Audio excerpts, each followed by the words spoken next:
आप सभी को मेरा सादर प्रणाम। जननीति प्रतिष्ठान द्वारा आयोजित 28वीं रामकथा परिचर्चा के इस वर्चुअल मंच पर अपने सभी श्रोधी श्रोताओं का मैं हार्दिक स्वागत और अभिनंदन करता हूं। आज का हमारा जो विषय है परिचर्चा का, वो है कलयुग में राम का औचित्य, राम काव्य का औचित्य। और इस परिचर्चा में भाग लेने के लिए जो अतिथि विद्वान हमारे साथ जुड़े हुए हैं, उनमें आज के अध्यक्ष हैं प्रोफेसर देवेंद्र प्रसाद मिश्र। सर, आपका भी स्वागत है। थोड़ी देर में सर जुड़ेंगे। और हमारी मुख्य वक्ता हैं doctor Sarika Chaudhary ma'am. Ma'am, आपका भी इस मंच पर स्वागत है। अब मैं परिचर्चा का आरंभ करने से पहले अपने श्रोताओं को आज के अतिथि विद्वानों का एक संक्षिप्त परिचय देना चाहता हूं, या ये कहें कि अपने श्रोताओं से उनका परिचय करवाता हूं। तो देवेंद्र मिश्र सर श्री लाल बहादुर शास्त्री राष्ट्रीय संस्कृत विश्वविद्यालय में के वेद विभाग के में प्रोफेसर के पद पर कार्यरत है और वेद के ज्ञाता है, रामचरितमानस के मर्मज्ञ विद्वान हैं। और आज की जो हमारी मुख्य वक्ता हैं डॉक्टर सारिका चौधरी मैम, आप लेखिका हैं, शिक्षाविद हैं, प्रखर चिंतक हैं, विचारक हैं। इसके अलावा जो सबसे बड़ी बात है कि सोशल मीडिया पर आप निरंतर अपनी बेबाक टिप्पणियों के लिए जानी जाती हैं, पहचानी जाती हैं। और यही नहीं, निरंतर विभिन्न विषयों पर पत्र पत्रिकाओं में छपती रहती हैं और लिखती रहती हैं। आपकी जो प्रिय पुस्तक है वो दलित साहित्य का मूल्यांकन, इसके अलावा कई सारे पुरस्कारों से आपको सम्मानित किया गया है, जिनमें एक पत्रकारिता का सेवा साधना राष्ट्रीय सम्मान, और आपको गौरव कहानी पर दिल्ली विश्वविद्यालय से कई पुरस्कार मिले हैं। और निरंतर आप स्त्री चेतना पर, स्त्री अस्मिता पर, उसके सवालों पर आप बात करती रहती हैं। और यही नहीं, बल्कि स्त्री से जुड़े जो विभिन्न कार्यक्रम होते हैं, उन कार्यक्रमों में आपकी निरंतर उपस्थिति देखी जा सकती है। तो ऐसे विद्वान वक्ता का मैं इस मंच पर स्वागत करता हूं। तो मैम, आपका स्वागत है। इससे पहले कि मैं रामकथा परिचर्चा का प्रारंभ करूंगा, तुलसीदास अपने रामचरितमानस में लिखते हैं, खेती न किसान को, भिखारी को न भीख बली, बनिक को न बनिज, न चाकर को चाकरी।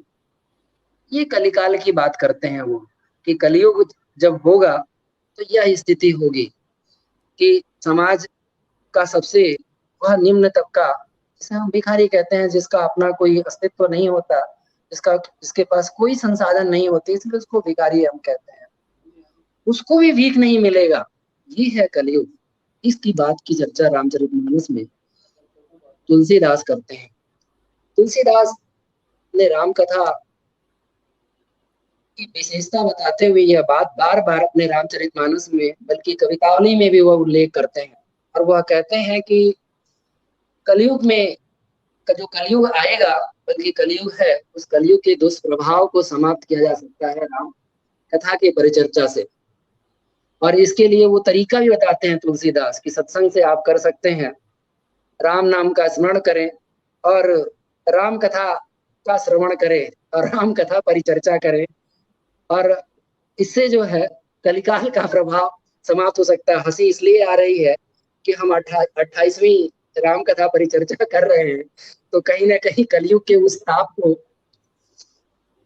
कम करने का प्रयास कर रहे हैं। तो कहीं ना हमारा ये जो कार्यक्रम है, हमारी सहभागिता भी उस कलिकाल के प्रभाव को कम करने में अगर लेस मात्र भी सहायक है, तो हमारे राम कथा इस परिचर्चा करने और करवाने का, इस पर बात करने का शायद एक हमें भी कुछ भाव या कुछ गुण मिल जाए। मेरे साथ अभी सर, प्रणाम, देवेंद्र सर जुड़ गए हैं, सर को मेरा प्रणाम। तुलसीदास कलयुग की जब बात कर रहे होते हैं, तो वह पौराणिक कलयुग की बात नहीं करते हैं। जैसे बार बार ये चर्चा होती है, हमारी परिचर्चा में निरंतर जो विद्वान आए, इस बात को उन्होंने उठाया है कि तुलसीदास अपने काल और परिवेश को ही राम कथा में सृजित करते हैं। तो अनुभूत सत्य है राम कथा तुलसी का। सबसे बड़ी बात यह है कि वह राम कथा वो अनुभूत सत्य है, इसीलिए वह समय से परे है, क्योंकि वह लोक जीवन की कथा और व्यथा है रामचरितमानस। और इस बात को वो करते हुए कि वो आंखें देखे समाज का वर्णन करते हैं, कबीरदास की तरह ठीक वही स्थिति है। बहुत सारी बातें हैं जिस पर सारिका मैम प्रकाश डालेंगी, क्योंकि जो मुझे लगता है कि आज वो कहते हैं ना कि कलिकाल अपने चारों पांव पसार चुका है, तो ये जो कालखंड है वह कलिकाल अपने चरम पर है और उसका प्रभाव, उसका दुष्प्रभाव हम दोनों देख रहे हैं। कई सारी बुराइयां हैं जिन बुराइयों की तरफ तुलसीदास 16वीं 17वीं शताब्दी में रामचरितमानस के माध्यम से ध्यान आकर्षित करते हैं, या रामचरितमानस के कहते हैं कि पाठ लिखकर शायद इस कलिकाल के प्रभाव को दूर करने का एक प्रयास करते हैं। अंतिम बात कह के मैं अपनी बात समाप्त करता हूँ। हालांकि रामचरितमानस में कई सारे ऐसे विवाद के विषय भी है कि कलिकाल की जब दुष्प्रभाव की वह बात कर रहे होते हैं, कलिकाल के प्रभाव की, तो वह वर्णाश्रम व्यवस्था की बात करते हैं। स्त्री की जो बात, एक उनका जो प्रसिद्ध चौपाई है जिसको लेकर बार बार जो है स्त्री निंदक माना जाता है, हालांकि उस पे अपने तर्क हैं और सबके अपने अपने तर्क हैं, उस पर सारिका मैम डालेंगी प्रकाश। तो बहुत सारी बातें हैं जो मैम खुद अपने वक्तव्य में करेंगी, तो बस मैंने एक बिंदु रखा है कि इस कलयुग में राम कथा का औचित्य क्या है, और मुझे लगता है कि हमारी राम कथा का औचित्य भी आज स्पष्ट हो जाएगा मैम के इस वक्तव्य से। तो हमारे साथ आज के अध्यक्ष जुड़ चुके हैं प्रोफेसर देवेंद्र मिश्र सर। सर को मैं सादर प्रणाम करता हूं, और इससे पहले कि मैं हमको बुलाऊं, मैं सर का भी अपने श्रोताओं से परिचय करवा दूं कि सर आप जो है व्यास पुरस्कार से सम्मानित परम आदरणीय प्रोफेसर देवेंद्र मिश्र सर लाल बहादुर शास्त्री राष्ट्रीय संस्कृत विश्वविद्यालय में वेद विभाग में प्रोफेसर के पद पर कार्यरत हैं, और आप भारत में जाने माने वेद विशेषज्ञों में से एक हैं, और रामचरितमानस के राम कथा के आप मर्मज्ञ हैं, और आपको इस राम कथा मर्मज्ञ आप देश और विदेश में इस पद को जाने जाते हैं। यही नहीं, आप विभिन्न सभा गोष्ठियों में चुने जा सकते हैं राम कथा पर भी। इसके अलावा आपको कई सारे पुरस्कारों से नवाजा गया है, जिनमें एक बहुत पूर्ण संस्कृत का एक बड़ा पुरस्कार है, अखिल भारतीय विद्वत परिषद वाराणसी द्वारा महर्षि ग्यावल के पुरस्कार से सम्मानित किया गया। इसके अलावा कई अन्य पुरस्कार हैं। तो ऐसे विद्वान अध्यक्ष का मैं इस जननीति प्रतिष्ठान पर हार्दिक स्वागत करता हूं, अभिनंदन करता हूं। तो सर, इस मंच पर आपका भी स्वागत है। तो अब मैं आज की मुख्य वक्ता डॉक्टर सारिका चौधरी मैम को आमंत्रित करता हूं कि मैम आप इस विषय पर प्रकाश डालें। मैम, आपका स्वागत है। धन्यवाद सर, नमस्कार। मेरी आवाज आ रही है सही? जी मैम, आ रही है। आज जननीति प्रतिष्ठान के इस मंच का अभिवादन करते हुए देवेंद्र सर जो अध्यक्ष हैं आज के, उनको मैं सादर प्रणाम करती हूँ। सर, आपका बहुत बहुत धन्यवाद जो आप आज इस कार्यक्रम में उपस्थित हुए, और इसके साथ ही त्यागी सर और संतोष सर का विशेष धन्यवाद करती हूँ कि उन्होंने मुझे अवसर दिया कि मैं भी राम कथा के ऊपर कुछ अपने विचार रख सकूं। जैसे कि संतोष सर ने बहुत सारी बातें बताई और राम कथा को, कलिकाल को लेकर स्पष्ट करने का प्रयास किया, ऐसे बहुत सारी बातें हम राम कथा को लेकर समय समय पर करते रहे हैं। आज जो मैं विषय चुनकर लाई हूँ वो है, जब हम कलयुग में जी रहे हैं, जो हमारा वर्तमान समय है, तो हम राम कथा क्यों पढ़ें, क्यों सुने, क्यों समझें, और क्यों हम रामलीलाओं का मंचन करें? ये भी एक बहुत बड़ा प्रश्न है। जब आपको राम की तरह आदर्श अपनाने ही नहीं है, तो फिर आप राम कथा का बार बार प्रतिवर्ष मंचन करते क्यों हैं? ये सवाल सबको पूछना चाहिए अपने आप से। इसका मतलब यह है इस सवाल का कि कुछ ना कुछ तो ऐसा है राम कथा में जो आपको बार बार उस कथा की ओर मोड़ता है, और आप बार बार उससे प्रभावित होते हो, कुछ ना कुछ सीखते हो, कुछ ना कुछ छोड़ते हो, और फिर से कुछ नई एक संज्ञा गढ़ते हो, कुछ नया परिभाषा गढ़ते हो राम कथा को लेकर, और फिर पुनः अपने उसी काम पर लग जाते हो। अब ये जो कलयुग है, देखिए हमारे यहाँ पर बहुत सुंदर विभाजन है, सतयुग, त्रेता, द्वापर और कलयुग। ये एक बहुत खूबसूरत सा विभाजन है जिसके जरिए हम बहुत आसानी से समझ पाते हैं कि युग जो कि एक निर्धारित संख्या है पूरे काल वर्षों की, उसकी गणना करी गई है। जब हम सतयुग की बात करते हैं तो हम सत्यवादी हरिश्चंद्र को याद करते हैं। जब हम त्रेता की बात करते हैं तो हम श्री राम को याद करते हैं। जब हम द्वापर की बात करते हैं तो कृष्ण को याद करते हैं, और अब हम कलयुग में जी रहे हैं। अब ये जो कलयुग तक हम पहुंच गए हैं, तो जब मैं राम कथा की बात करती हूँ तो राम कथा कोई धार्मिक कथा नहीं है। आप उसे मात्र धार्मिक कथा से ना जोड़कर ऐतिहासिक कथा मानकर चलिए, क्योंकि जो हमारी राम कथा है उसमें अयोध्या है, पंचवटी है, चित्रकूट है, रामेश्वरम है, कि जितने भी स्थल हैं ये भारत की आत्मा है जो संपृक्त है राम कथा में। तो राम कथा केवल और केवल धार्मिक अनुष्ठान नहीं है, पूरा का पूरा साहित्यिक और ऐतिहासिक एक दस्तावेज है जो प्रत्येक भारतीय और सनातन परंपरा को एक करने का काम करता है और कुछ विशेष आदर्शों को आपके सामने प्रस्तुत करता है। आज भी इसी पर अपनी बात रखते हुए चलूंगी कि कलयुग में आपको क्यों जरूरत पड़ रही है। आप क्यों नहीं छोड़ देते राम कथा को? यदि आप राम के आदर्श नहीं अपनाना चाहते, आप राम की तरह नहीं बन सकते, तो आप छोड़ दीजिए ये सब। किंतु आप नहीं छोड़ सकते। आप, क्योंकि जो मूल है, जो जड़ है, जो आत्मा है, जो संस्कार है, उसे इतनी आसानी से आप छोड़ ही नहीं सकते। उसके बिना आपका शरीर और आपकी सभ्यता पंगु हो जाएगी, अपाहिज हो जाएगी। तो इसी को लेते हुए हम आज चलते हैं। ये सारी बातें प्रमाणित करती हैं जब हम अलग अलग क्षेत्रों की बात करते हैं, भारत की अलग अलग जगहों की बात करते हैं जहां हमें राम के अवशेष मिलते हैं, तो ये प्रमाणित करता है कि वो दशरथ सुत हैं जो जन्म लेते हैं, इस भारत की भूमि पर जन्म लेते हैं, सृजन करते हैं, और उसी के हिसाब से वाल्मीकि भी उनके समकालीन होने के साथ रामायण का सृजन करते हैं। रामायण की रचना को जब हम लोग देखते हैं तो तीन मुख्य जो बिंदु हैं हमें नजर आते हैं। जब हम अयोध्या की बात करते हैं, पहली कथा अगर लेके चले हम वाल्मीकि रामायण से, पहली कथा यदि हम लेकर चले अयोध्या के राजमहल की, तो हम भारत के पूर्वी भारत से जुड़ते हैं। जब हम रावण की बात करते हैं तो हम दक्षिण भारत की तरफ या दक्षिण की तरफ, लंका की तरफ पहुंच जाते हैं। और जब हम वानरों की बात करते हैं तो किष्किंधा और जो वानर प्रजाति है हम उसकी बात करते हैं।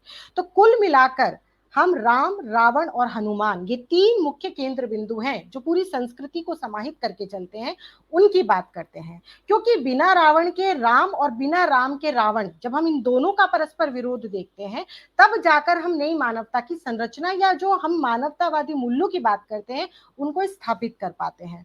क्योंकि राम एक एक सत्य होने और एक मर्यादा पुरुषोत्तम होने के साथ साथ और भी बहुत कुछ ऐसा कर जाते हैं जो प्रत्येक मनुष्य यदि अपने भीतर इतना सा भी आत्मसात कर ले, तो मुझे लगता है कि उसको इस कलयुग में कोई दिक्कत नहीं आएगी।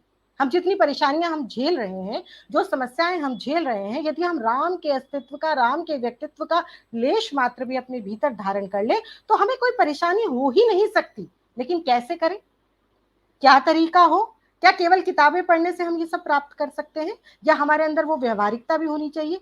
कहीं तो चूक हो रही है। जो सतयुग से होते होते त्रेता द्वापर में आप कलयुग आते आते आप इतने पापी विचारों के होते जा रहे हैं कि आपको हर जगह सिर्फ लूट खसोट, हिंसा और हत्या नजर आती है।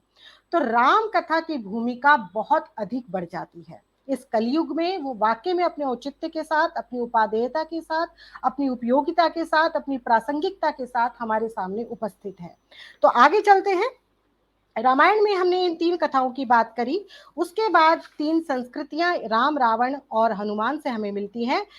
इस कथा के माध्यम से आप देखेंगे कि भारत की भौगोलिक एकता ध्वनित होती है, क्योंकि आप एक ही कथा के भीतर अयोध्या भी देखते हैं, किष्किंधा भी देखते हैं और लंका भी देखते हैं। और आप इन सारी परिप्रेक्ष्य को, इस भौगोलिक परिप्रेक्ष्य को समझने का प्रयास करेंगे तो आप और भी बहुत कुछ ऐतिहासिक तथ्यों से अवगत होंगे। लेकिन जब आप बिल्कुल ही समझना ना चाहें और केवल कुछ सुनी सुनाई और जो प्रक्षिप्त अंश है, थोपे हुए अंश हैं, केवल उन तक ही अपने आप को सीमित रखें, तो फिर आप हमेशा बुराई ही देखेंगे। जिस प्रकार से एक छिद्रान्वेषी हमेशा बुराई ही ढूंढता है, उसी प्रकार से आप भी राम के चरित्र में केवल और केवल पाखंड, आडंबर, जो भी कुछ कहा जाता है, जो भी हम कलयुग में जिस तरह से उसे रखते हैं, जो आज की आधुनिक पीढ़ी उसे रखती है, तो वो आप कहोगे ही कहोगे, क्योंकि आपको सत्य ही नहीं पता। जब तक आप सत्य का संधान नहीं करोगे, खोजोगे नहीं, आप इसी तरह की मूर्खतापूर्ण आक्षेप, आरोप लगाते रहेंगे। अब जो बात है संस्कृत से शुरू हुई, यानी कि वाल्मीकि रामायण की जब हम बात करते हैं संस्कृत से शुरू हुई, अगर ये केवल एक बनावटी या कृत्रिम रचना होती या ऐसा कुछ हुआ ही नहीं होता, तो ये वहीं खत्म हो जाती। लेकिन आप ढूंढिए, आप जाइए तो आपको पता चलेगा रामायण केवल संस्कृत तक सीमित नहीं है, वो तमिल, तेलुगु, मलयालम, कन्नड़, बांग्ला आपको सब जगह नजर आती है।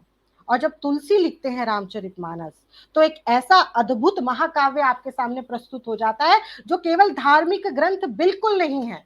एक तो यही जो अपनी मानसिक स्थिति है उसको थोड़ा सा व्यापक कीजिए, वो केवल और केवल धार्मिक ना होकर वो सामाजिक भी है, वो राजनीतिक भी है, वो पारिवारिक भी है, वो संबंधों को लेकर चलता है और आपको एक एक संबंध के बारे में खुलकर व्याख्या देता है और बताता है समय समय पर कि आपको किस समय किस तरीके का व्यवहार करना है। यानी कि जो एक प्रैक्टिकल नॉलेज है, जो व्यवहारिक शिक्षा है, जो आज कलयुग की बहुत बड़ी डिमांड है, हम क्लासेस भी ज्वाइन करते हैं, वो आपको सीधा सीधा रामचरितमानस से मिलती है, अगर आपको व्याख्या करनी आती है तो, अगर आप उसके अर्थ को समझ पाते हैं तो राम केवल एक नाम नहीं है, नाम वो राम जो है वो संस्कार है, और संस्कार का मतलब ही होता है दोषों का निराकरण। आप दोषों को छोड़ेंगे और गुणों को स्वीकार करेंगे, और स्वाभाविक सी बात है जो भी अच्छे गुण होते हैं समाज उसे हाथों हाथ लेता है।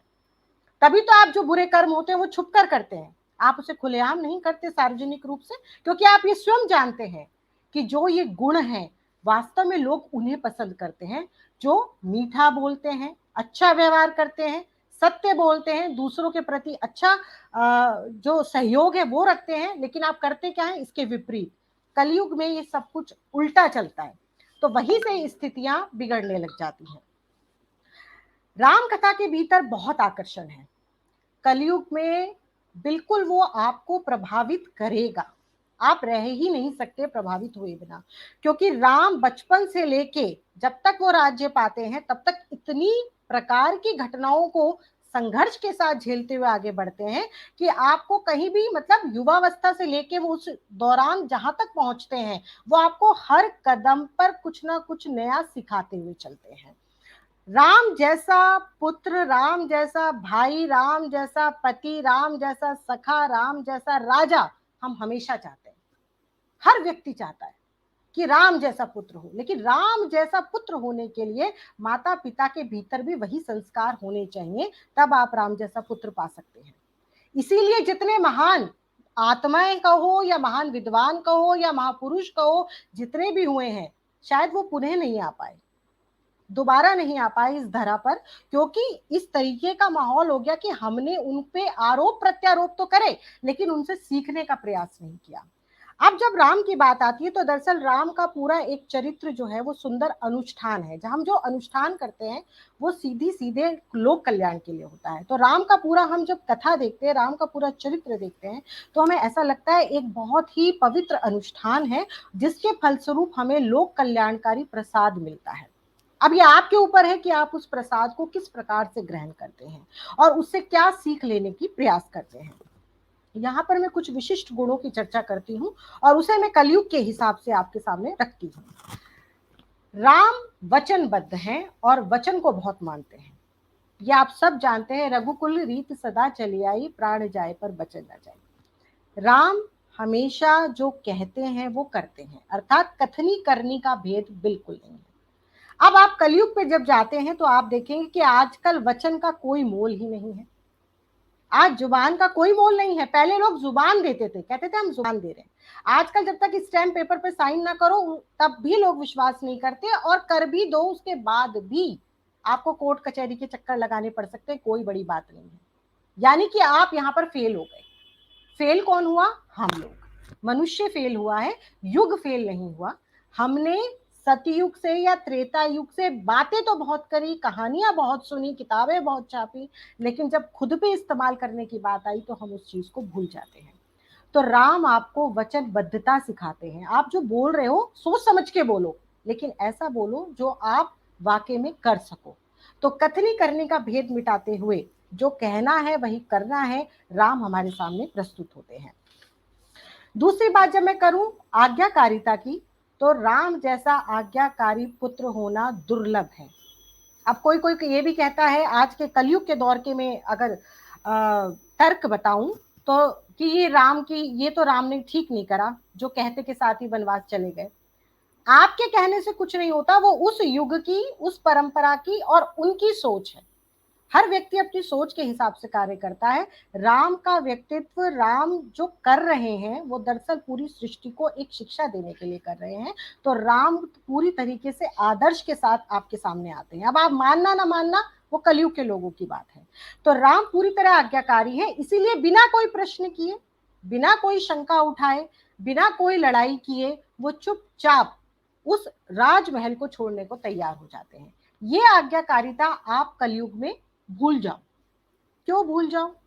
खाली युवा वर्ग का दोष नहीं है, खाली बच्चों का दोष नहीं है, खाली पुत्र पुत्रियों का दोष नहीं है। आपके संस्कार इस तरीके के बन गए हैं कि माता पिता भी उसमें बराबर के भागी हैं।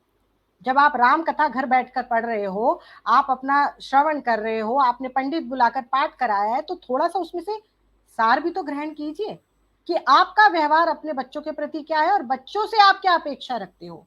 यदि आपका व्यवहार अपने बड़ों के प्रति आज्ञाकारिता का नहीं है, अनुशासन का नहीं है, तहजीब का नहीं है, आदर सम्मान का नहीं है, तो आप किसी बालक से भी ये आशा नहीं कर सकते। तो राम का ये बहुत महत्वपूर्ण गुण है आज्ञाकारिता, और कलयुग में इसका बहुत ज्यादा महत्व है। अगर आप इसका प्रयोग करें, हम पहले प्रार्थना पत्र लिखते थे तो हम नीचे लिखा करते थे, आपके आज्ञाकारी शिष्य या आपके आज्ञाकारी शिष्या।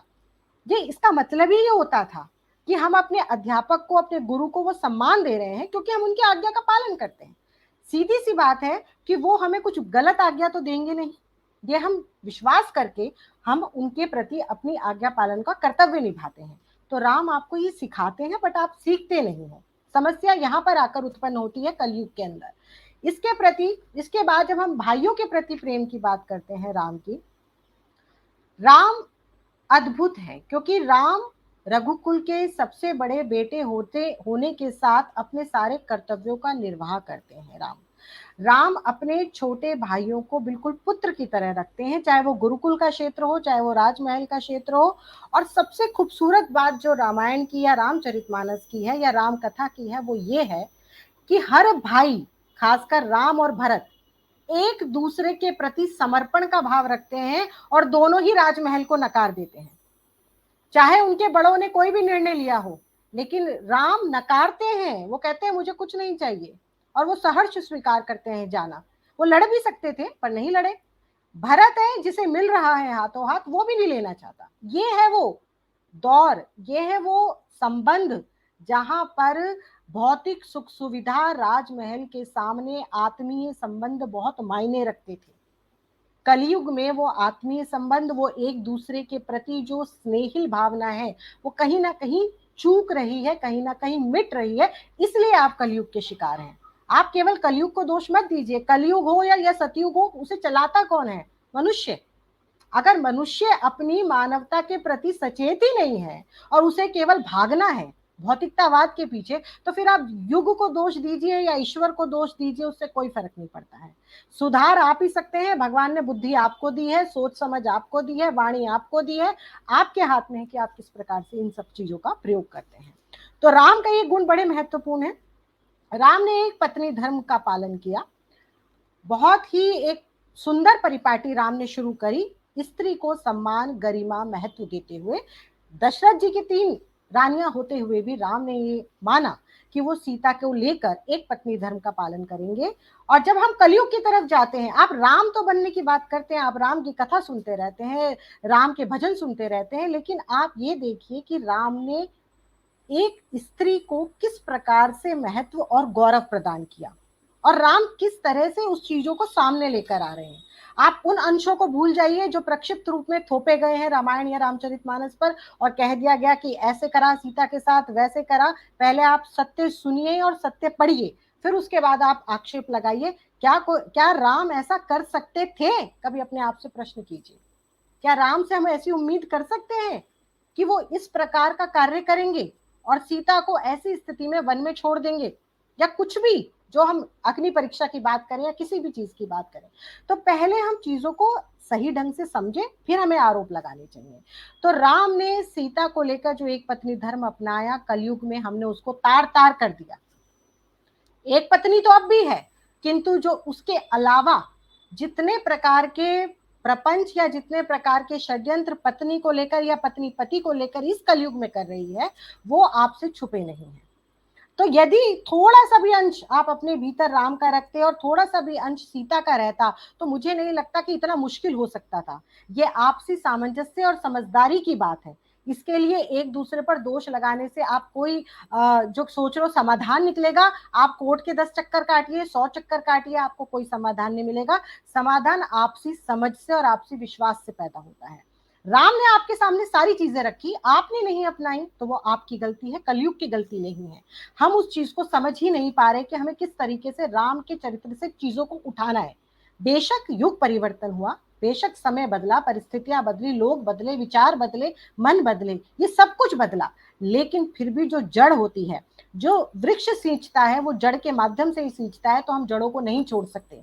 जो मूल है वही हमें सींच रही है, तो हमारे संस्कार हमारे लिए बहुत बहुत महत्वपूर्ण हो जाते हैं, और कलयुग में हमने वो सब कुछ छोड़ दिया है। और ये हम अपने अपने दिल पे हाथ रखकर आसानी से स्वीकार कर सकते हैं कि हाँ, हमसे ये भूल हो रही है। इसके अलावा राम ने तपस्वी जीवन जिया, हम सब जानते हैं। राम ने राजमहल के सुख भोग छोड़कर, अब सुख भोग की जब बात आती है कलयुग में, हम सबसे ज्यादा भौतिकतावादी हैं। हमें भौतिक सुख सुविधाओं की बहुत ललक है, गाड़ी होनी चाहिए, घर होना चाहिए, एसी होना चाहिए, फलाना होना चाहिए, ढिकाना होना चाहिए। फिर हम कहते हैं अरे हमारा तो जीवन बड़ा मुश्किल होता जा रहा है। इतनी सारी मशीनों के जाल में भी आप लोगों के पास समय नहीं है। ये सोचना हमारा काम है। हम इतनी मशीनों से घिरे हुए हैं, हर चीज की मशीन है, फिर भी हम कहते हैं हमारे पास समय नहीं है, फिर भी हम खुश नहीं है, फिर भी हमारे चेहरे पे वे मुस्कुराहट नहीं है जो आज से 50 साल पहले, 60 साल पहले या हजारों साल पहले थी। वो मुस्कुराहट हमारे चेहरे पे तो नजर नहीं आती। अब ये भी कलयुग का दोष हो गया कि ये कलयुग है तो हम लोग ऐसे हो गए हैं। संयम और धैर्य की जब मैं बात करती हूँ राम के गुण की, तो राम ने कठिन से कठिन समय पर दिखाया है कि कोई भी निर्णय क्रोध में मत लो। संयम, धैर्य, सहनशीलता, संकल्प और कम साधनों में गुजारा करना, ये राम के व्यक्तित्व का अभिन्न अंग है, और राम ने आपके सामने ये रखा है। अब अगर मान लीजिए हमारे पास कोई चीज नहीं है, मैं आपको कलयुग का बता रही हूं, क्योंकि कलयुग और राम कथा आप अलग कर ही नहीं सकते। कलयुग में जितनी भी समस्याएं उत्पन्न हुई हैं वो इसीलिए हुई है क्योंकि आपने राम कथा को विस्मृत कर दिया है। आप उसकी महत्वपूर्ण शिक्षाओं को, उसके उपदेश को समझ ही नहीं पा रहे। अगर हम थोड़ा थोड़ा भी समझेंगे तो भी हमें सुख शांति आसानी से मिल सकती है। देखिए कितनी भी सुविधाएं हो, अगर हम उसका उपभोग नहीं करने योग्य, अगर हमारा शरीर स्वस्थ नहीं है, मन स्वस्थ नहीं है, तो फिर वो किसी काम की नहीं है। चाहे करोड़ों रुपए हो, चाहे अरबों रुपए हो, आप उसका कुछ नहीं कर सकते। तो मुख्य तौर पर आपका मन मजबूत होना चाहिए, आपका शरीर स्वस्थ होना चाहिए, और राम ने ये सब बताया। राम खुद के वैद्य थे। अब खुद के वैद्य होना क्या होता है, यानी कि जंगल के भीतर राम कंद मूल फल खाते थे, योग करते थे, साधना करते थे, उपासना करते थे, और प्राणायाम करते थे, और जो भी प्रकृति से जुड़ा हुआ था उन सब का प्रयोग करते थे। तो कुल मिला के राम आपको पर्यावरण संरक्षण की जानकारी देने के साथ साथ ये कह रहे हैं कि जितना प्रकृति के निकट रहोगे उतना ही स्वस्थ रहोगे, उतना ही मन प्रफुल्लित रहेगा। क्योंकि जब आप सुंदर प्रकृति को देखते हो तो आपका मन भी अंदर से आह्लादित होता है। तो राम ने आपको ये बताया। एक राम का बहुत महत्वपूर्ण गुण है जो आज कलयुग में लोग अक्सर बनते तो वो बहुत मल्टी टैलेंटेड है लेकिन गड़बड़ करते हैं, और वो गुण है योजनाओं का सही क्रियान्वयन। राम बहुत योजना करते हैं, क्योंकि जिस तरीके से श्री राम को जीवन में इतने संघर्ष मिले, और मतलब उनको जंगल से लेके लंका तक जो एक पूरा रास्ता पार करना पड़ा, और जिस तरीके की परेशानियों को उन्होंने झेला, उसमें भी वो इसीलिए सफल रहे क्योंकि उन्होंने योजनाओं का प्रयोग किया और उसको सही समय पर क्रियान्वित किया। राम के अंदर बेहतर योजना हमें मिलती है। जब उन्हें पता लगा कि मुझे लंकापुरी पर विजय करनी है और वहां तक पहुंचना है, और रावण सब जानते हैं कि एक बहुत शक्तिशाली शासक है, तो राम ने बहुत बुद्धिमता के साथ पहले तो सभी ऋषि मुनियों को भयमुक्त करके अपने समर्थन में लिया। उसके बाद उन्होंने वानर राज को अपने समर्थन में लिया, और धीरे धीरे करके तमिलनाडु के तट से श्रीलंका तक पहुंचने के लिए जो एक पूरा योजना बनाई, उसको बिना गुस्से के, बिना क्रोध के, बिना बदले की भावना के, बिना किसी के, सिर्फ अपना कर्म समझते हुए। क्योंकि राम की जो लड़ाई थी, राम का जो संघर्ष था, वो अपने स्वाभिमान, अपने आत्मसम्मान और अपनी पत्नी के आत्मसम्मान के लिए था। तो राम उन सब चीजों को लेकर चल रहे थे, उन्होंने उन सब चीजों का ध्यान रखा। वो बेवजह नहीं लड़ रहे थे। वो ये एक बहुत बड़ी बात है कि रामायण या रामचरितमानस में जब आप रावण का जिक्र करते हैं या युद्ध का जिक्र करते हैं तो वो बेवजह नहीं है, अकारण नहीं है। कलयुग का व्यक्ति अकारण और बेवजह झगड़ता है, और कोई उद्देश्य होना चाहिए। जब आप कोई कार्य करने जा रहे हैं तो राम के सामने बहुत बड़ा उद्देश्य था, और राम ने उस उद्देश्य की पूर्ति के लिए ये कदम उठाया। एक महत्वपूर्ण बात यह है कि राम का टीम वर्क, जो कलयुग में हम लोग बोलते हैं, वो बड़ा महत्वपूर्ण था। आप पूरी एक टीम बनाए, ये एक बहुत बड़ी बात होती है कि आप एक टीम बनाए, क्योंकि रावण जैसे संपन्न आदमी को या शक्तिशाली राजा को हराना इतना सरल नहीं था। और राम ने अपनी एक पूरी टीम तैयार करी, चाहे आप उसे वानर सेना कहो या कुछ भी कहो, एक टीम वर्क हुआ राम का, और राम ने सबसे संवाद किया। कलयुग की एक बहुत बड़ी समस्या है कि आजकल लोग संवाद नहीं करते। संवाद से मतलब है माता पिता का बच्चों के साथ संवाद, रिश्तेदारी संबंधों में संवाद, कुछ भी संवाद पर रह नहीं गया। संवाद होना बहुत जरूरी है, क्योंकि जब आप संवाद करते हो तो आप दूसरे की तकलीफों, दूसरों की समस्याओं से अवगत होते हो, और इसके साथ साथ आपके पास नए नए समाधान आते हैं। तो संवाद बहुत जरूरी है। राम संवाद करते थे। राम ने छोटा बड़ा तो समझा ही नहीं, उन्होंने सबके प्रति सबको साथ लेकर अपनी बात रखी और उनकी बात सुनी, और उसके बाद समाधान निकलना आसान हो गया। सेवा और सहयोग राम में कूट कूट के भरा था। हम लोग आज प्रदर्शन तो करते हैं, कलयुग में बहुत एनजीओ हैं, बहुत आश्रम हैं, बहुत सेवा संस्थान हैं, लेकिन जब आप उनका सच जानने का प्रयास करते हो तो कभी कभी आपको हताशा और निराशा मिलती है। कारण यही है कि जब भी आप कोई सेवा संस्थान हो या कुछ भी हो, वो जाकर जुड़ता धन के साथ है। जहां कहीं भी धन का इन्वॉल्वमेंट होता है, धन बुरी चीज नहीं है, लेकिन उतना ही जितने में आप अपने जीवन का सही जीवन यापन कर सको। बेवजह धन की अधिकता यही स्थिति पैदा करती है कि वो लालच को बहुत ज्यादा बढ़ा देती है।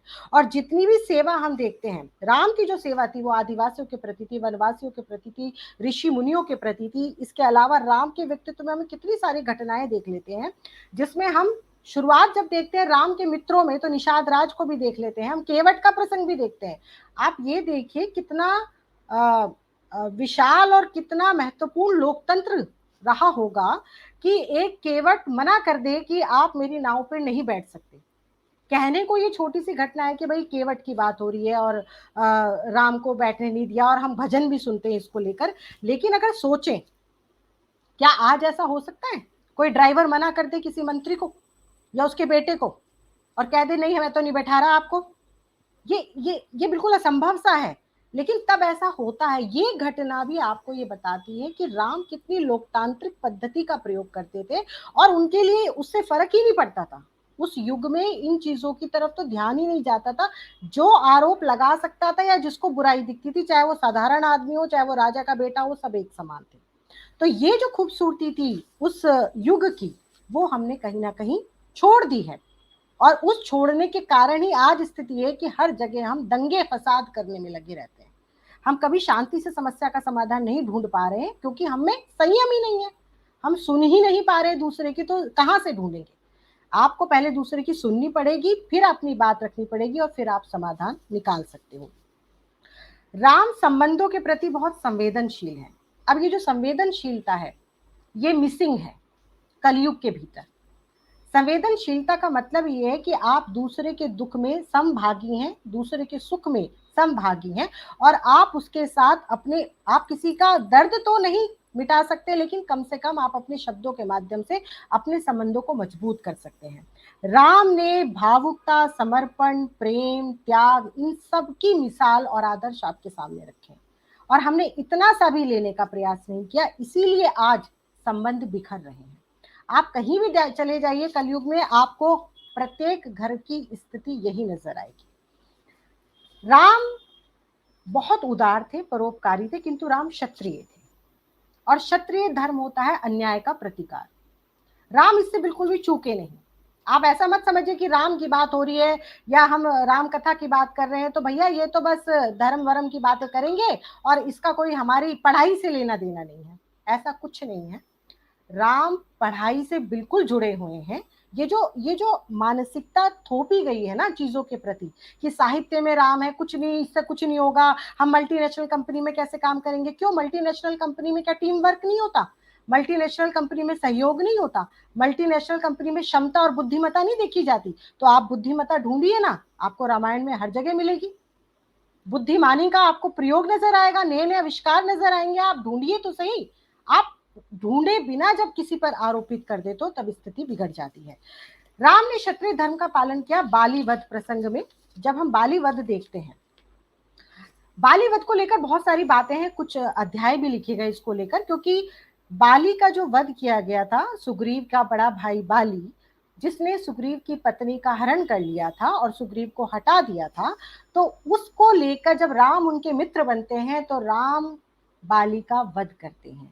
अब वो कैसे करते हैं? छुप कर करते हैं, क्योंकि बाली को वरदान था, तो इसलिए राम को छुप कर पेड़ों की ओट में, वृक्षों की ओट में करना पड़ता है। इसका नतीजा क्या होता है कि बाली जब धरती पे गिरता है तो बाली राम के ऊपर आरोप लगाता है और कहता है कि तुम अपने को पुण्यात्मा कहते हो, तुम अपने को मर्यादित कहते हो, पुरुषोत्तम कहते हो, मगर तुम तो बहुत पापी हो, क्योंकि तुमने मुझे छल से मारा। ये बाली और राम के प्रसंग में आता है, संवाद जब होता है, और उसी संवाद के भीतर हमें राजनीति, युद्ध नीति, कूटनीति, धर्म नीति सब समझ में आ जाती है, क्योंकि राम बहुत धैर्य से सुनते हैं।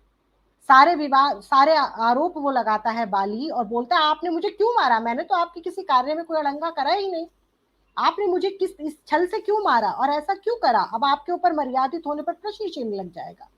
राम बहुत संयम से सुनते हैं और राम फिर उसके बाद उत्तर देते हैं कि बाली, मैं जन्म से क्षत्रिय हूँ और कुलीन कुल में पैदा हुआ हूँ, और मेरा ये धर्म है, क्षत्रिय का ये धर्म है कि जहां भी अन्याय हो, गलत हो, मुझे उसका प्रतिकार करना है, विरोध करना है। वहां पर मैं उदारता नहीं दिखा सकता, और जो जो बुरा कर्म तुमने किया है उसके लिए मृत्यु ही एकमात्र दंड है।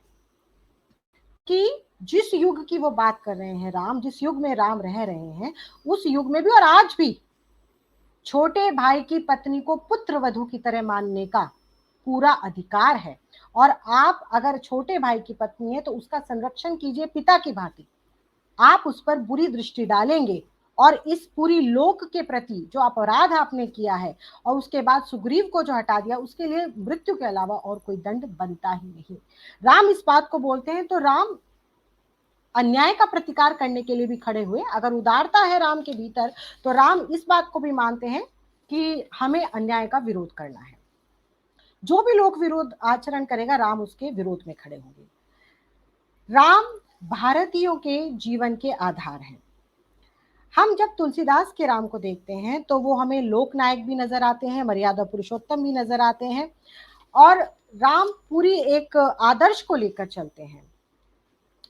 जब सीता के परित्याग की बात आई, वैसे तो ये बहुत सारी घटनाएं सीता ने स्वयं भी स्वीकार किया या जो भी स्थितियां रही होंगी उस समय, लेकिन सीता के परित्याग की बात आई तो आप उन पे आरोप लगा रहे हैं, किंतु आप राजधर्म नहीं देख रहे हैं। जब आप एक उच्च या सर्वोच्च पद पर आसीन होते हो तो आपको अपने अन्य संबंधों की तिलांजलि देनी पड़ती है। ये अक्सर हम देखते हैं, आज का युग हो या उस समय का युग हो, राजनीति में जो सर्वोच्च पद पर है उसे जनता के आरोप प्रत्यारोप सहने पड़ते हैं और अपना बहुत कुछ त्याग और समर्पण करना पड़ता है। इसीलिए कहते हैं कि राज मुकुट जो है वो कांटों से बना हुआ है। तो आपको लोक धर्म के लिए, राज धर्म के लिए, जनता के विश्वास के लिए, जनता की मांगों को पूरा करने के लिए कभी कभी ऐसे कदम और ऐसे निर्णय भी उठाने पड़ते हैं जो शायद आपके पारिवारिक जीवन के लिए उचित ना हो, किंतु क्योंकि आपने अपना जीवन समाज को समर्पित किया है, लोक को समर्पित किया है, राज्य को समर्पित किया है, तो आपको ऐसे निर्णय लेने पड़ते हैं। तो आत्म बलिदान की राह पर एक राजा के रूप में राम हमें नजर आते हैं, जो पिता के वचन का पालन करते हैं, दुष्टों का संहार करते हैं, और उसके बाद जब रावण के वहां से लौट लाट के आ जाते हैं तो तब जो स्थितियां पैदा होती है तो अपने लोक धर्म और राजधर्म के पालन के लिए किसी भी सीमा तक वो जा सकते हैं। अगर हम आधुनिक संदर्भों में देखें तो आज भी हमें ये स्थितियां नजर आती हैं, और जब हम सीमा पर अपने बॉर्डर पर जवानों को देखते हैं तो वो भी अपने पीछे अपने पूरे परिवार को छोड़कर जाते हैं, क्योंकि अपने दायित्व के आगे जो दायित्व है आपका, अब दायित्व दायित्व का फर्क होता है। अब दायित्व अगर महत्वपूर्ण है तो आपको उतनी ही महत्वपूर्ण जिम्मेदारी के साथ उसको निभाना पड़ेगा, इसीलिए राम ये सब कार्य करते हैं।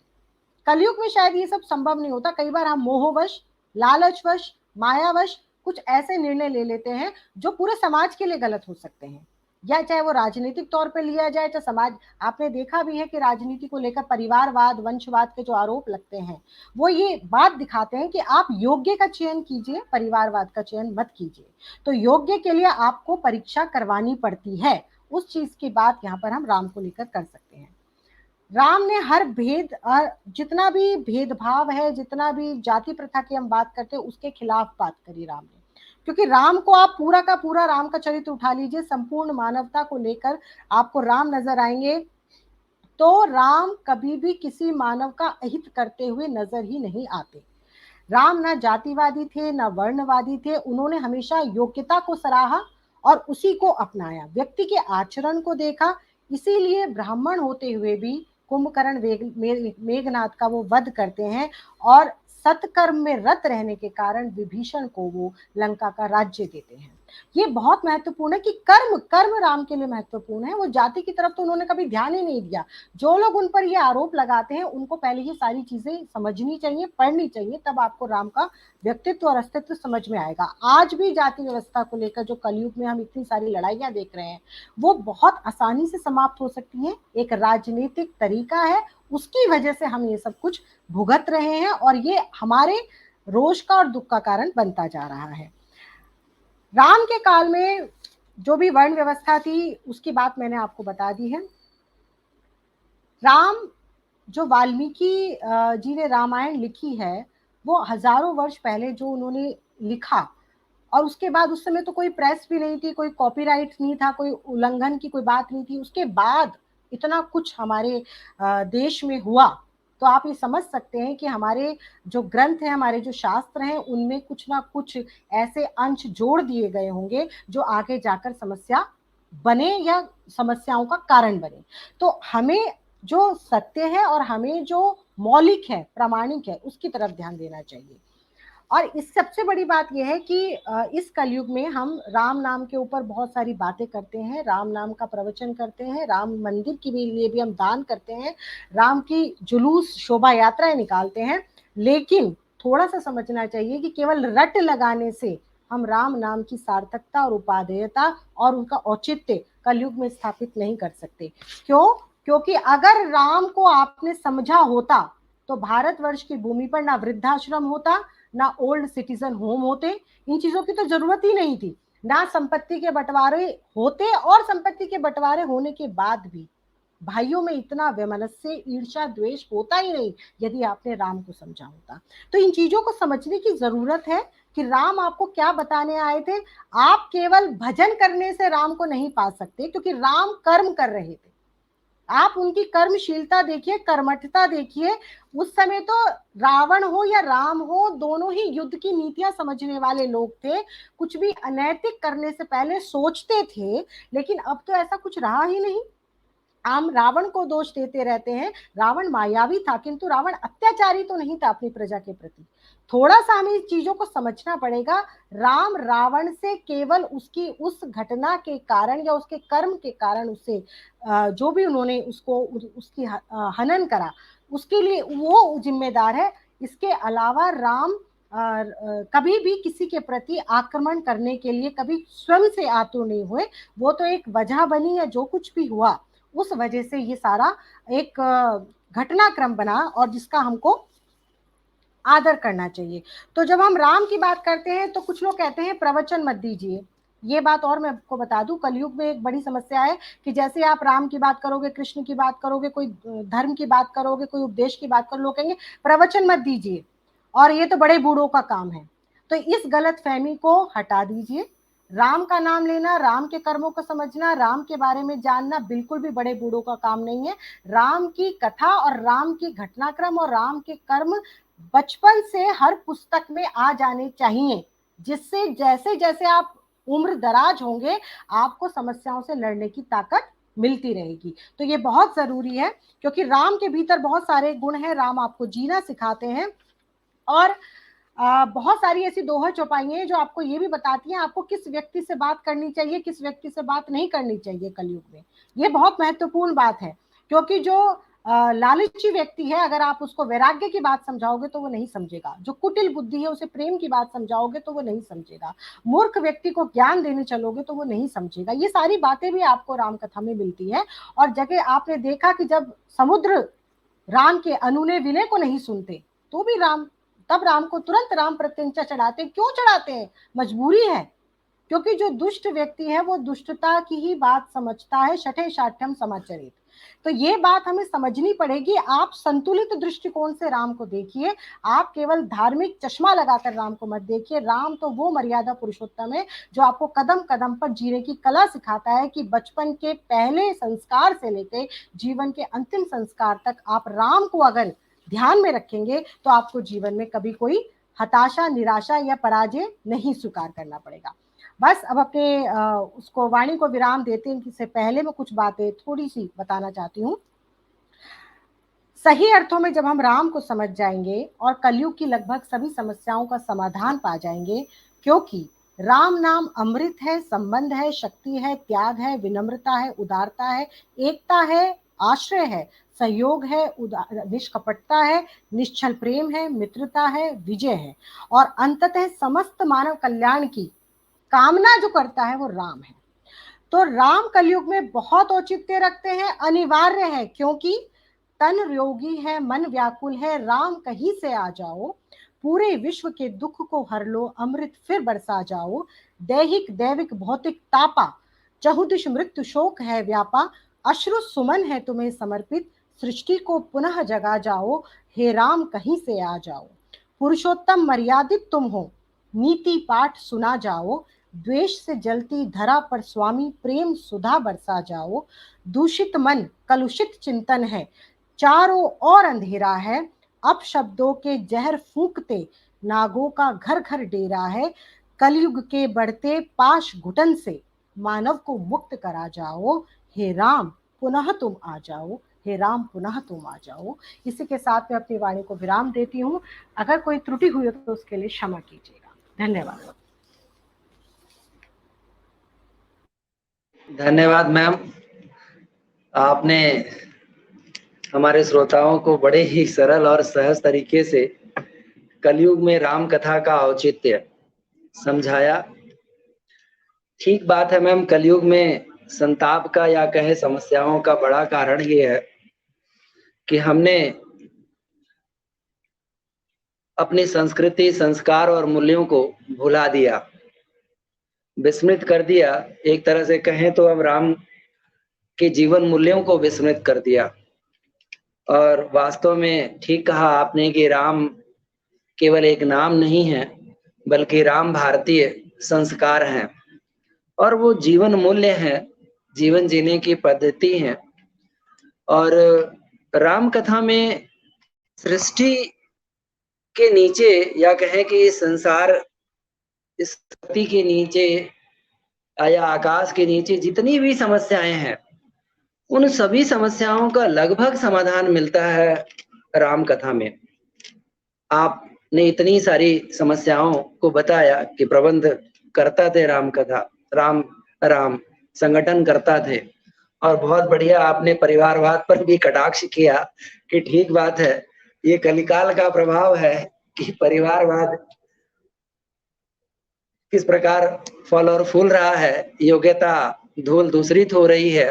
तो निश्चित रूप से हम राम कथा को विस्मृत कर देंगे तो कलिकाल चारों पैर तो टेक ही रहा है, पूरा शरीर भी टेक जाएगा, और जो स्थिति हो रही है समाज की हम सबसे छुपी नहीं है। और राम कथा परिचर्चा का हमारा उद्देश्य भी यही है कि हम अपने युवा पीढ़ी में, जो नई पीढ़ी है जो राम कथा को विस्मृत करती जा रही है, भूलती जा रही है, उनमें इस राम कथा परिचर्चा के माध्यम से संस्कार और मूल्य डाल सके, और नहीं कुछ तो राम के उस आचरण को उनके जीवन, उनके व्यवहार में कुछ अंश ही, मैं ये नहीं, हम नहीं कहते कि पूरा राम के पूरे चरित्र को कोई अपनाए।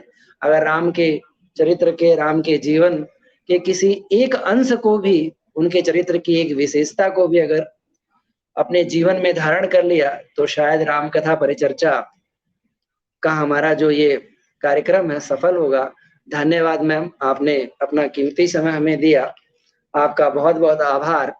और अब मैं इस परिचर्चा के अगली कड़ी में हमारे परम आदरणीय बड़े भाई, बड़े प्रिय, सबके मार्गदर्शक, यहाँ मेरे और त्यागी सर के मार्गदर्शक प्रोफेसर देवेंद्र मिश्र सर को आमंत्रित करता हूँ। सर आए और अपना अध्यक्षीय टिप्पणी रखें। सर, आपका स्वागत है इस मंच पर। सर।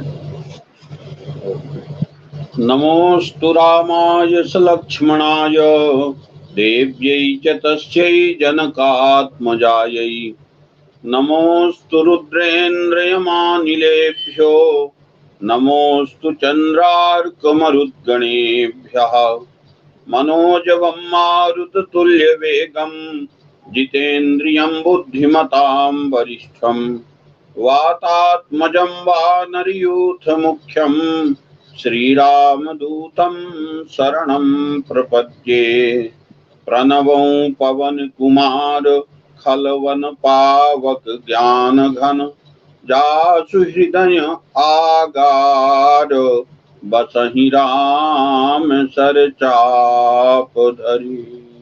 ओम नमः परमहंसास्वादित चरण कमल चिन्ह मकरंदाय भक्त जनमानस निवासाय श्री रामचंद्राय। इस कार्यक्रम के परम संयोजक, जननीति प्रतिष्ठान के सूत्रधार, हमारे मित्र प्रोफेसर श्रीनिवास त्यागी जी, कार्यक्रम के यथाविधि विधिवत संचालन कर रहे हमारे अनुज कल्प डॉक्टर संतोष कुमार भारद्वाज जी, बड़े ही सरस सहज सरल शब्दों में श्री राम कथा का कलयुग में औचित्य विषय पर प्रकाश डालने वाली हमारी बहन डॉक्टर सारिका चौधरी जी तथा च अंतर्जाल माध्यम से संपृक्त जननीति प्रतिष्ठान के सभी श्रोता बंधुओं। रामो विग्रहवान धर्मः, यह महर्षि वाल्मीकि का उद्घोष है। रामायण का साक्षात धर्म के मूर्ति स्वरूप हैं, विग्रह हैं मर्यादा पुरुषोत्तम इक्ष्वाकु कुलभूषण दशरथ नंदन श्री राम। जिस प्रकार से वाल्मीकि रामायण श्री रामचरितमानस वेद का अवतार है, साक्षात वेद ने अपना मूर्त रूप धारण किया, ठीक उसी प्रकार से मर्यादा पुरुषोत्तम श्री राम धर्म के अवतार हैं, पुरुषोत्तम हैं। डॉक्टर सारिका बहन ने बहुत ही सुंदर कहें, मुझे तो आशा नहीं थी कि इस प्रकार से चर्चा होगी, उस आशा से और अधिक अनुरूप आपने श्री रामचरितमानस पर प्रकाश डाला। रामचरितमानस का मैं विद्यार्थी हूं, इसलिए मैंने कई बार पारायण किया, कई बार लेखन की दृष्टि से देखा, शोध की दृष्टि से देखा, अनेकों बार पारायण किया, अनेकों बार अकेले पारायण किया, अनेकों बार समवेत पारायण किया। मैंने देखा कि आपने रामचरितमानस का, चाहे वह मार्मिक प्रसंग भरत चरित्र हो, चाहे महात्मा केवट का प्रसंग हो, चाहे महाबली राजा बाली का प्रसंग हो, चाहे राक्षस राज रावण का प्रसंग हो, या समुद्र का प्रसंग हो, सभी प्रसंगों को आपने स्पर्श किया और उस पर प्रकाश डाला। मर्यादा पुरुषोत्तम श्री राम का जो चरित्र है, श्री राम केवल गोस्वामी के नायक नहीं हैं, श्री राम केवल वाल्मीकि जी के नायक नहीं हैं। मुझे तो लगता है कि त्रेता से लेकर के त्रेता जन्म मनुज तन धरई तासु नारी निश्चर पति हरई, तो त्रेता से पूर्व कुछ आचार्यों का मत है, ऋषियों का मत है कि श्री राम के अवतार से पूर्व ही महर्षि वाल्मीकि ने रामायण की रचना की। किंतु रामचरितमानस की जो रचना है बाद में हुई। कालांतर में कंब रामायण लिखा गया और रामायण शतकोटि अपारा कह दिया। यहाँ तक कि आज के जो हम जैसे विद्यार्थी हैं वो भी श्री राम को नायक बना करके तमाम काव्य, खंड काव्य लिखने का प्रयास करते हैं। हिंदी के महानायक और हम सबके उपास्य राष्ट्र कवि मैथिली शरण गुप्त ने साकेत महाकाव्य में बहुत ही सुंदर श्री राम के चरित्र का प्रतिपादन किया है। उत्तर रामचरितम में भवभूति ने अनेक प्रसंगों को पिरोया है। भगवान अष्टावक्र जी वशिष्ठ के संदेश को लेकर के जब जाते हैं श्री राम के पास, उस समय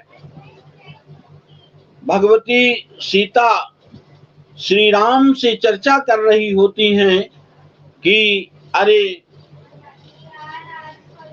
जामाता के यज्ञ में, ऋष्यशृंग के यज्ञ में हम लोगों को आहूत नहीं किया गया। मुझे लगता है कि मुझे परिवारजनों ने भुला दिया है।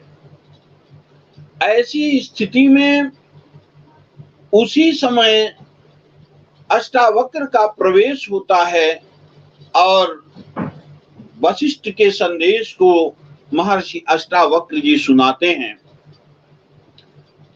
कहते हैं कि हे सीते, आपके लिए भगवान वशिष्ठ ने कुछ कहा है। क्या कहा है मेरे गुरु वशिष्ठ ने? तो अष्टावक्र जी सुनाते हैं, विश्वम्भरा भगवती भवती मसूत राजा प्रजापति समो जनकः पिता ते तेषां बधूस्त्वमसि नन्दिनी पार्थिवानां येषां कुलेषु सविता च गुरुर्वयं च। हे सीते, विश्वम्भरा भगवती भवती मसूत, आपको इस विश्वम्भरा, विश्व का जो भरण पोषण करती है, ऐसी यह जो वसुंधरा है उसने आपको जन्म दिया है। अर्थात आप विश्वम्भरा भगवती पृथ्वी की पुत्री हैं। विश्वम्भरा भगवती भवती मसूत राजा प्रजापति समो जनकः पिता ते। और जो आपके पिता हैं प्रजापति के समान, दूसरे प्रजापति के समान राजा जनक आपके पिता हैं। हे सीते, राजा प्रजापति समो जनकः पिता ते तेषां बधूस्त्वमसि नंदिनी पार्थिवानां। आप उन पार्थिव सम्राटों की बहू हैं जिनका कुल रघु है। जहां चक्रवर्ती सम्राट दिलीप का जन्म हुआ, रघु का हुआ, चक्रवर्ती अज हुए, महाराज दशरथ हुए, ऐसे उस कुल की आप प्रतिष्ठित कुल की बहू हैं। हे सीते, तेषां बधूस्त्वमसि नंदिनी पार्थिवानां येषां कुलेषु सविता गुरुर्वयं च। और जिसका कुल है क्या? सविता कुल है, सूर्य कुल है। सूर्य कुल, सविता का अर्थ होता है वेद में सुवति स्व व्यापारे प्रेरित सविता। सुबह होते ही हर किसी को, तृण से लेकर के ब्रह्मा तक को जो प्रेरित करता है अपने अपने कार्य के लिए, उसको सविता कहते हैं। सुवति स्व व्यापारे प्रेरित सविता।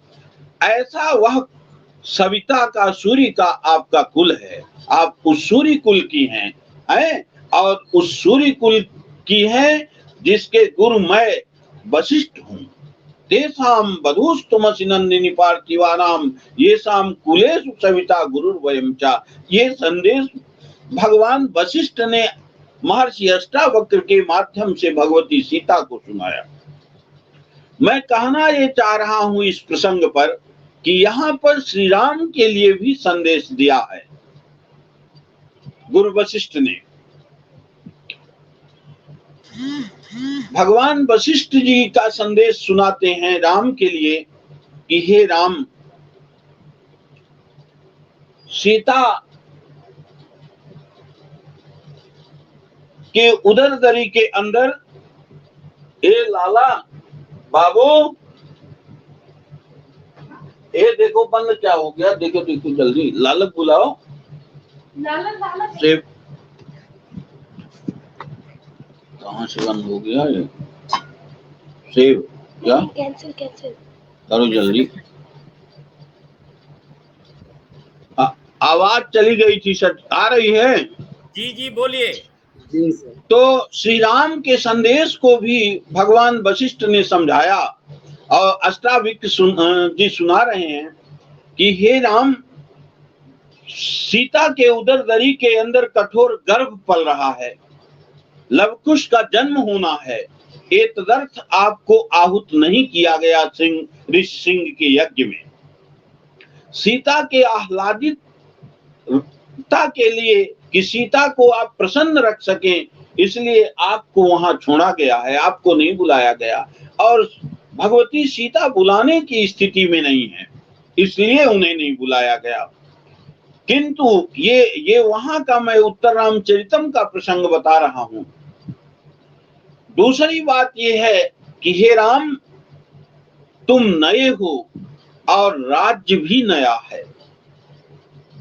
आप नए हैं और राज्य भी नया है, इसलिए आप राज्य के परिपालन में, राज्य के अनुरंजन में, प्रजा की सेवा में आप संलग्न रहें। पूरा का पूरा समय आप राजा के प्रजा के पालन में लगाएं, ये संदेश देते हैं। वहां पर श्री राम का जवाब आप सुनिए।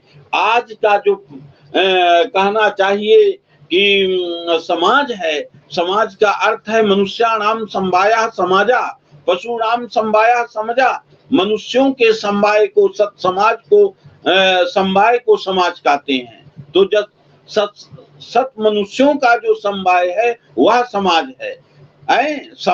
समाज वह नहीं है कि पत्थर मार दो किसी के सिर पर, वो समाज नहीं है। वो पशुनाम समवाया समझा है, महर्षि पाणिनि ने कहा है। तो मनुष्यों का जो समवाय है उसे ही हम सत समाज कह सकते हैं। ऐसे मर्यादा पुरुषोत्तम श्री राम कहते हैं वशिष्ठ के संदेश के उत्तर में, स्नेहम दयाम च सौख्यम च यदि वा जानकीमपि आराधनाय लोकस्य मुंचते नास्ति में व्यथा। हे भगवन, स्नेहम दयाम च सौख्यम च, ये आदर्श वाक्य है राजा का। स्नेहम दयाम च सौख्यम च, स्नेह, दया, सौख्य, मित्रता, सुख। स्नेहम दयाम च सौख्यम च यदि वा जानकीमपि, और यहाँ तक कि यदि जानकी का भी त्याग करना पड़े, जानकी के सुख का भी मुझे त्याग करना पड़े, तो आराधनाय लोकस्य मुंचते नास्ति में व्यथा।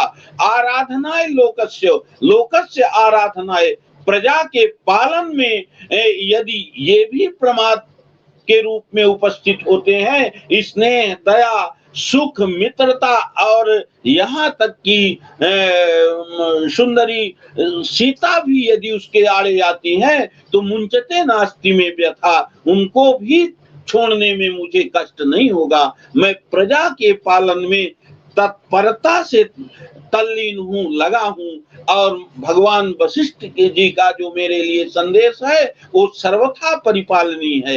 ये श्री राम का आदर्श है।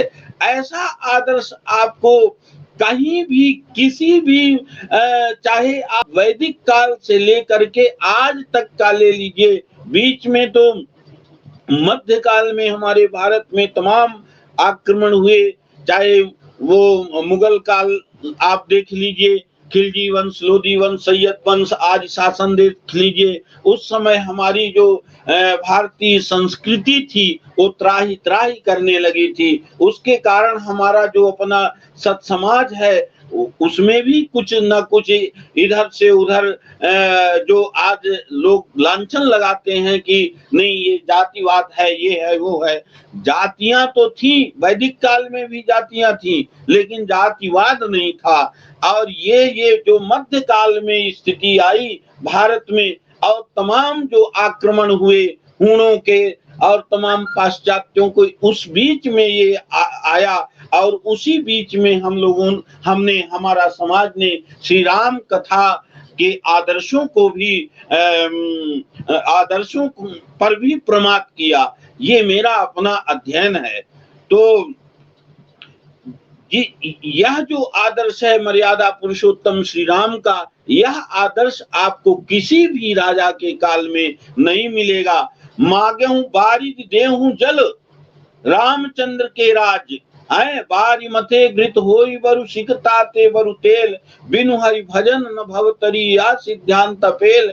उत्तर कांड में वहां पर प्रसंग देखिए बहन, जहां पर तमाम युगों का अच्छा बताया पहले, और क्या दिक्कत है उसको बताया। इसके बाद कहा त्रेता का बताया, सतयुग का बताया, द्वापर का बताया, फिर कलयुग पर चर्चा किया। कहा कलयुग केवल नाम आधारा, कलयुग में राम का नाम ही पर्याप्त है। राम न सकहि नाम गुण गाई, राम ते अधिक नाम प्रभुताई।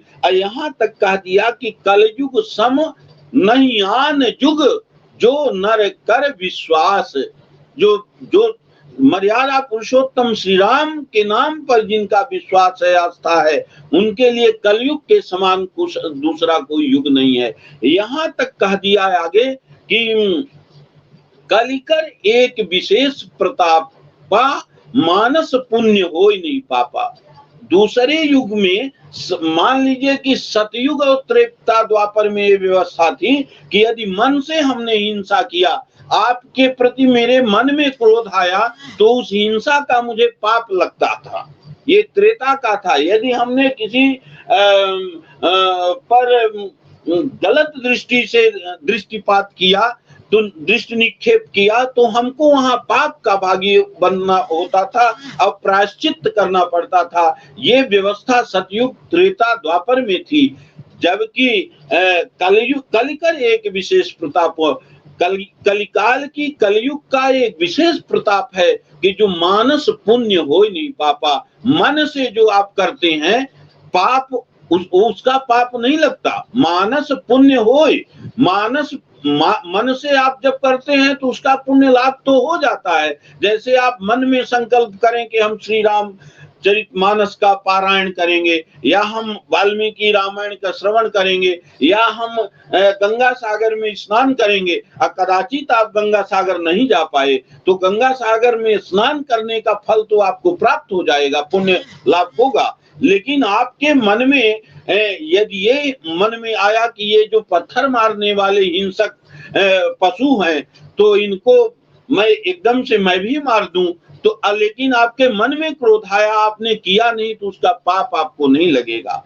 ये कलिकर एक विशेष प्रतापा, मानस पुण्य होय। मन में जो विचार करते हैं उसका पुण्य लाभ आपको होता है। तीर्थ गमन का आपने संकल्प किया तो उसका फल आपको प्राप्त होगा। लेकिन आपके मन में जो हिंसा की भावना आई, आपके मन में किसी नायक या नायिका के प्रति श्रृंगार का दर्शन हुआ, तो उस समय आपको उसका प्रायश्चित नहीं लगेगा। ये कलयुग का विशेष प्रताप है, मानस पुण्य हो नहीं पापा। अनेक प्रसंग हैं। आपने बड़े ही सुंदर ढंग से कहा कि अनुज बधू भगिनी सुतनारी, रे सठे कन्या समचारी, आदि प्रसंग या अध्यक्षीय कुछ विचार रखने का है। मेरे वक्तव्य का में कुछ नहीं है। बहन सारिका जी ने बहुत सुंदर व्याख्यान दिया और मुझे भी इसका आपके व्याख्यान को सुनने का लाभ मिला। मुझे लग रहा था कि मैं लेट हो जाऊंगा, मैं कहीं यात्रा पर था, लेकिन जल्दी वो जुड़ भी नहीं पा रहा था मोबाइल से, और संयोग से हमारी गाड़ी पहुंच ही गई अपने घर तक, और बच्चों ने उसको कनेक्ट कर दिया दूसरे मोबाइल से हैं। तो इसके लिए आपने मेरा चयन किया। अध्यक्षीय वक्तव्य के अनुकूल मैं कुछ बोल पाया नहीं बोल पाया, ये राम जाने, लेकिन त्यागी जी ने मेरा चयन किया। इसके लिए मैं आदरणीय त्यागी जी का आभार प्रकट करता हूँ। मैं अपने अनुज संतोष कुमार का आभारी हूँ, और बहन डॉक्टर सारिका चौधरी जी का भी मैं आभार प्रकट करता हूँ कि आपने पूरी तैयारी के साथ बोला और बहुत ही अच्छा बोला। वास्तव में आप ने जो ये कहा कि नहीं लोग प्रवचन कहते हैं कि नहीं प्रवचन न दीजिए, लेकिन आपने बहुत सुंदर प्रवचन दिया है और बहुत ही अच्छा, इसको प्रवचन ही कहना चाहिए। मैंने एक आध बार त्यागी जी से एक बात कहा कि एक व्यास जी का एक श्लोक मुझे 2 लाइन का स्मरण आ रहा है। मैंने कई बार इनसे चर्चा किया कि वहां कहा कि हरि कथा कदा कर्तव्यम, कब हरि कथा करना चाहिए, भगवान की कथा कब सुनना चाहिए। तो जब मैं आपके साथ गाड़ी में बैठता था तो कई बार अब बैठाना बंद कर दिए जब से कोरोना आया, नहीं पहले हमको बैठाते थे, कई बार जूस वगैरह भी पिलाते थे। तो मैं इनको बताता था कि कब कथा करनी चाहिए, और कई बार मजाक में ले लेते कि ये कथा हमको कह रहे हैं कि कथा करिए, लेकिन मैं बता रहा हूँ त्यागी जी कि वही बार बार मैं कहता था, आपने कथा वो आरंभ ही कर दिया। आज ये लगभग महीनों से ये कथा चल रही है। तो कदा कथा कर्तव्या, ये व्यास जी ने इसको कहा कि यदा यदा चित्तम यदा वित्तम यदा श्रद्धा प्रजायते तदा हरि कथा कार्या यतो नियत जीवनम। यदा चित्तम, जब आपका मन लगे, यदा वित्तम, जब आपके पास वित्त व्यवस्था हो, यदा चित्तम यदा वित्त, यहाँ त्यागी जी को वित्त भी नहीं लगता।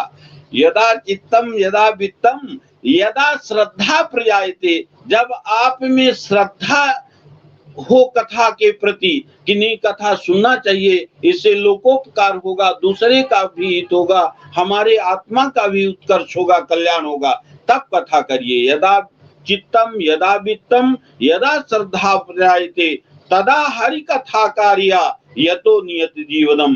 तब हरि कथा कार्या, श्री राम कथा करिए, राम कथा प्रवचन भी करिए, सुनिए भी। क्यों? इसलिए कि यह तो अनियत जीवनम, यह जीवन जो है अनियत है, या कोई निश्चित नहीं है कि 100 साल चलेगा, कि 110 वर्ष रहेगा, 120 वर्ष रहेगा, कि कल तक रहेगा, कि परसों तक रहेगा। ये तो अनियत जीवनम। यदा वित्तम यदा चित्तम यदा वित्तम यदा श्रद्धा प्रजायते तदा हरि कथा कार्या ये तो नियत जीवनम। न जाने किस जगह में जिंदगी की शाम हो जाए।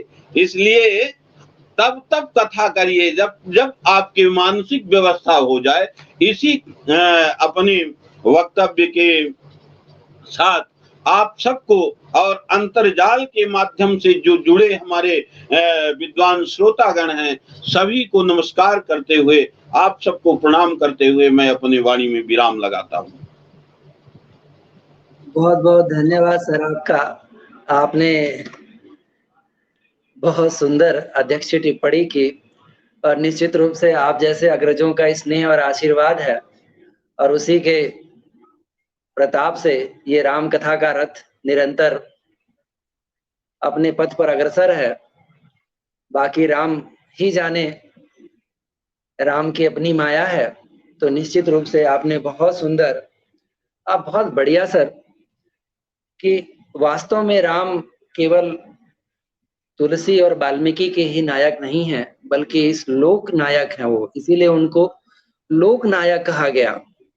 और वो बात आप ठीक कह रहे थे कि हम जिस रूप में भी राम को याद करें, कथा के रूप में याद करें, प्रवचन के रूप में याद करें, मंत्रों के रूप में याद करें, हर रूप में राम कथा, जैसी हमारी दृष्टि है उस रूप में हमें राम कथा मिलती है, दिखती है, वैसा हम श्रुति और श्रवण करते हैं। और आपने पूरी राम कथा की परंपरा के माध्यम से वाल्मीकि के रामायण से लेकर कंबन की रामायण और उत्तर रामचरितम से बहुत सुंदर उदाहरण देकर सीता, आपने अष्टावक्र और वशिष्ठ प्रसंग के माध्यम से सीता के का जो कर्तव्य है, सीता जिस रूप में जानी और मानी जाती हैं और लोक में सीता को एक उदाहरण के रूप में प्रस्तुत किया जाता है, वास्तव में वो संस्कार ही हैं कि जब भी कहीं बात आती है तो हम हमेशा कहते हैं कि सीता जैसी पत्नी चाहिए, सीता जैसी भाभी चाहिए। और भारतीय मानस उसी को मानता और उसी को जानता भी है। और आपने एक बहुत बढ़िया बात उत्तर रामचरितमानस से कि राजा और प्रजा के प्रसंग की चर्चा की। ठीक बात है, इस कलयुग की एक बड़ी समस्या है कि यहाँ पर प्रजा के कर्तव्य की बात तो होती है, लेकिन राजा के कर्तव्यों पर कोई बात नहीं करता, राजा के प्रसंगों पर बात नहीं करता। और दूसरी जो बात आपकी जिम्मेदारी और कर्तव्यों की, एक बड़ी समस्या इस कलयुग में, जो विभिन्न समस्याओं का एक समस्याओं की जड़ है, हमें लगता है वो है जिम्मेदारी। यहाँ किसी भी विषय के लिए किसी भी कहीं कोई जिम्मेदारी नहीं है, कोई कर्तव्य से बंधा और जुड़ा नहीं है कि आप किसी भी समस्या के लिए किसी को जिम्मेदार ठहरा, और वह एक बड़ी समस्या है। तो आपने बहुत सुंदर तरीके से विभिन्न उदाहरणों से और रामचरितमानस और उत्तर रामचरितम के विभिन्न उदाहरणों से आपने राम कथा के औचित्य को, खासकर कलयुग में राम कथा के औचित्य को हमारे श्रोताओं को बताया, समझाया। आपने अपना कीमती समय निकालकर हमारे दर्शकों का, श्रोताओं का राम कथा पर मार्गदर्शन किया। इसके लिए सर आपका हृदय से आभार और आपका बहुत बहुत धन्यवाद। अब मैं अपने अतिथियों का औपचारिक धन्यवाद ज्ञापन करने के लिए अपने बड़े भाई, इस जननीति प्रतिष्ठान के कर्ता धर्ता आदरणीय श्रीनिवास त्यागी सर को आमंत्रित करता हूं कि सर आप हमारे अतिथियों का धन्यवाद ज्ञापन करें। श्रीनिवास त्यागी सर। बहुत बहुत धन्यवाद संतोष जी। आज हम जिस 28वीं राम कथा परिचर्चा को सुन रहे हैं और जिसमें हमारी बड़ी बहन की तरह और हमारे परिवार का हिस्सा डॉक्टर सारिका चौधरी मैम ने अपनी बात को रखा कि कलयुग में राम कथा का क्या औचित्य है या उसकी क्या आवश्यकता है। उस राम कथा का जो प्रारंभ हुआ था वो परमादरणीय हमारे परम अनन्य मित्र और बहुत ही आत्मीयता का भाव रखने वाले, लगा ही नहीं कि सर के साथ हमारा जो व्यवहार है या प्रेम है वो बड़ा सहज और सरल है। तो ऐसे प्रोफेसर, वेद मर्मज्ञ और संस्कृत के बड़े स्कॉलर, जिनको आज पूरा देश जानता पहचानता है, प्रोफेसर देवेंद्र मिश्र जी से ही इस कथा का श्री गणेश हुआ था और उसका विषय भी था नवदा भक्ति पर। प्रोफेसर साहब का सर का व्याख्यान हुआ था और आज अध्यक्षता कर रहे हैं हम लोगों के बीच में, एक बार संचालन भी कर चुके हैं। तो ये जो राम कथा परिचर्चा जो चल रही है उसकी महत्वपूर्ण कड़ी और महत्वपूर्ण मार्गदर्शक के रूप में परमादरणीय बड़े भाई देवेंद्र मिश्र जी की भूमिका है। तो मैं आपके इस स्नेह को और मार्गदर्शन को सत सत नमन करता हूं और आज की अध्यक्षता के लिए आपको बहुत बहुत धन्यवाद ज्ञापित करता हूं। सारिका मैम हमारे परिवार की सदस्य हैं, हमारे साथ अध्यापन किया है और उनका जो व्याख्यान था एकदम सुचिंतित और आज के संदर्भ में राम कथा को कैसे देखना चाहिए और कैसे क्या ग्रहण करना चाहिए। उनका ओपनिंग रिमार्क ही था कि जब हम कुछ ग्रहण नहीं करते हैं तो राम कथा क्यों।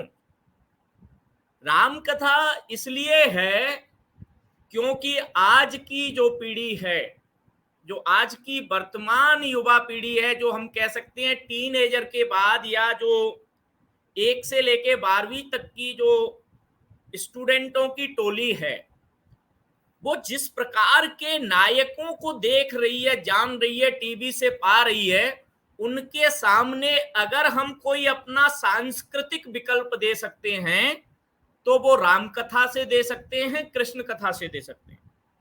तो हम अपने सांस्कृतिक नायकों को भी उनके सामने रखें। अपनी संस्कृति की जो उपलब्धियां हैं, चाहे वो राम कथा के माध्यम से रही हों, कृष्ण कथा के माध्यम से रही हों, महाराणा प्रताप के माध्यम से रही हों, या जीजाबाई के माध्यम से रही हों, लक्ष्मीबाई के माध्यम से रही हों, वो भी रखने की जरूरत है। नहीं तो हमारी आने वाली जो पीढ़ी है वो हैरी पॉटर तो जानेगी लेकिन राम को नहीं जानेगी, यशोदा को नहीं जानेगी। ऐसे नायकों को डॉक्टर सारिका चौधरी जी के माध्यम से, हम लोगों के प्रयास के माध्यम से, या एक तरह से कहें हमारे शैक्षणिक तंत्र के माध्यम से सामने रखना बहुत जरूरी है। ये प्रयास हम लोग अपनी जितनी भी क्षमताएं हैं, मनुष्य की अपनी क्षमताएं होती हैं, अपनी सीमाएं होती हैं, उनमें रहते हुए कर रहे हैं। और आपने बहुत सुंदर तरीके से इस व्याख्यान को रखा। और कलियुग केवल नाम आधारा, सुमिरे सुमिरे नर उतरे पारा।